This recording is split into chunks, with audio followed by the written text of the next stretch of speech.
I can say,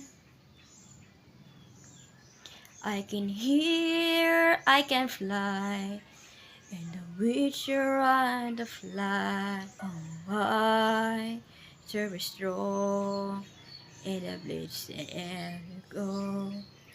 I can hear, I can fly, and the witcher on fly. I can reach from the wind, and will love you. We'll be there. Iya. Tisbing puso ko'y babang panahon. Lunis, magtayo'y nagkakilala. Martes, kung tayo'y muling magkita. Miyerkules, kung tayo'y atin ang pag-ibig. Kung nasabi ng linggo, hindi ako iyong iniwan. Bilis pang iyong pagdating. Bilis lang, ikay ay bilis lik. Ay, hindi ko kumanta lang yun kasi pagkawalay Biyernes, Martes, Sabado, Linggo. Yan talaga. Guys, pinakanta ko yung mga relics ni Diwata. Pero hindi pa ako na-relixan lang yan. Hindi ako memorize yan. Yung kinanta niya. Birahi at tsatsarihi lang yung kinakanta ko. Uy, mahirap, pinapapanggap ba ako? Ano bang masayo? Man ko ang totoo. At nabukas, wala matang ating landas. May hanap ng iba, wala na akong magagawa. Di pa, ganyan, gindan kanta ko yung kanta ni Diwata, mababa lang kasi hindi ko nagkanta kasi wala akong music. Saka lang hello Francis Leo pakita ko yung nagbabas yung sagot oh, okay lang po yung salita ng Batangueño din durog na Buhay-buhay sa kari lang yung kinanta ko ay durug-durug na yung pagsalita ko yung hayaan mo yung salita kong Batangueño yung utay na saan sa imeng si Utoy Utoy yung kabayan yan yung ano talaga yung imeng ko ay Nikiho tawag Nikiho yung imeng ay Nikiha dito naman ay Day yung tawag sa kanila. Yung mag-ano yung salita na Batangueño, nilipas lang yan. Katulad ni Diwata. Diwata, birthday ko ngayon. Lipas na rin, kuya. Yan talaga, ang sinagot niya. Kasi naluluka daw sa mga buses. Tama ang sinasabi niya. Kasi yung magsabi ng lipas lang yan, okay lang yan. Sabi ko, Diwata, pwede mo picture ng mga bata? Ay, mamaya pa rin kuya, may ginawa po ako. Baka niloko sa mga basers dyan. Di naman, bigyan mo siya ng taon na magpa-picture. Kasi ganda talaga tingnan kung may picture. Maganda tingnan kung hindi ka pa-picture, okay lang. Hindi ko na share. Hindi ko na nila sa'yo, pinasabihan na kita. Yan talaga yan.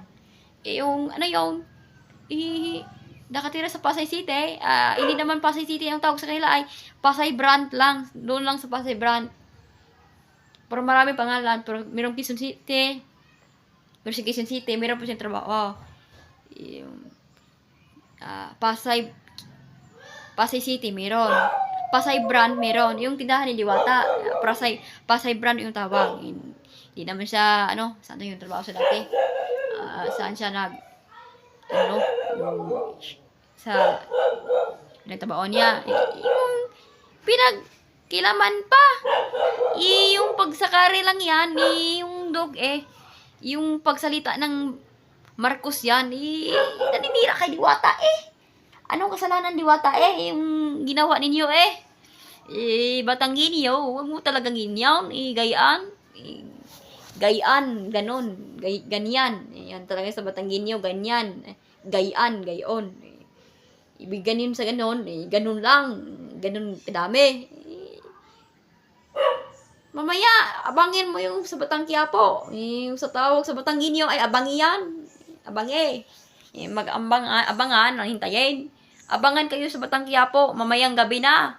Batang Quiapo, maghintay lang kayo. Yan talaga, abangan yung mamayang gabi sa Batang Quiapo kay Diwata. Palagi siya nunoon sa Batang Quiapo.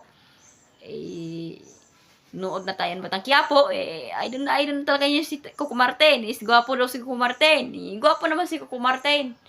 Diba? Gwapo si Coco Martin. Tunay na Coco Martin. Yan, yung gwapo ng gwapo. Tunay na Diwata, maganda. Yan talaga. Ang ganda mo talaga kay Diwata. Ibig sabihin yun, maganda. Huwag mo sabihin naman pangit. Kasi walang tao nga pangit. Maganda yun si Diwata. Alam mo yan? Alam mo yun ha. Maganda yun si Diwata. Huwag mo siraan ganyan. Huwag mo siraan si Diwata ay pangit. Lubog ng pangang. Huwag ganyan. Gusto mo sabihan, maganda si Diwata. Ang ganda mo talaga kay Diwata. Ganyan sinasabi ko. Na maganda si Diwata. Walang tao nga pangit. Maganda po. Maganda po. Maganda yung lahat mga tao. Ibig sabihin yon, hindi pangit yan. Huwag kang maninira na tao kasi masama yan. Di ba? Huwag mo sisiraan si Diwata. Ay, pangit to. Lubog pa nga. Ganyan. Di talaga ako maninira ng tao. Pinasabihan na kayo ha. Huwag kang maninira ng tao kay Diwata. Alam ko yung bakit siraan mo talaga si Diwata. Sabihan mo pa lumog pa nga. Sabihin mo adik si Diwata kasi nagdroga. Hindi noon. Nagtrabaho siya ng maayos. Yung ginawa nila parisan lang yan. Nasumikap sa sigarilyo, construction, town center, ang lakal ng basura, kahit ano maranasan niya. Nakita ko kanina sa parisan kanina, gamit ng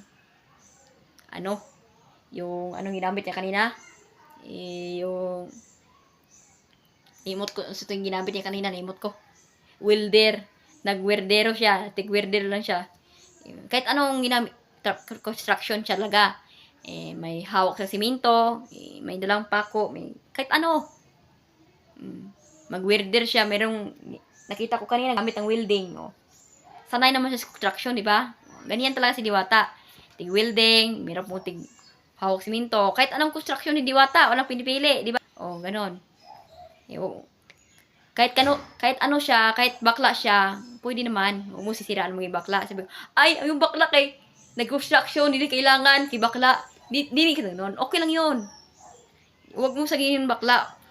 Kahit ganyan siya, construction siya, kahit ganyan siya, bakla siya, okay naman construction. Kasi bakla siya, wala siyang pinipili. Yan.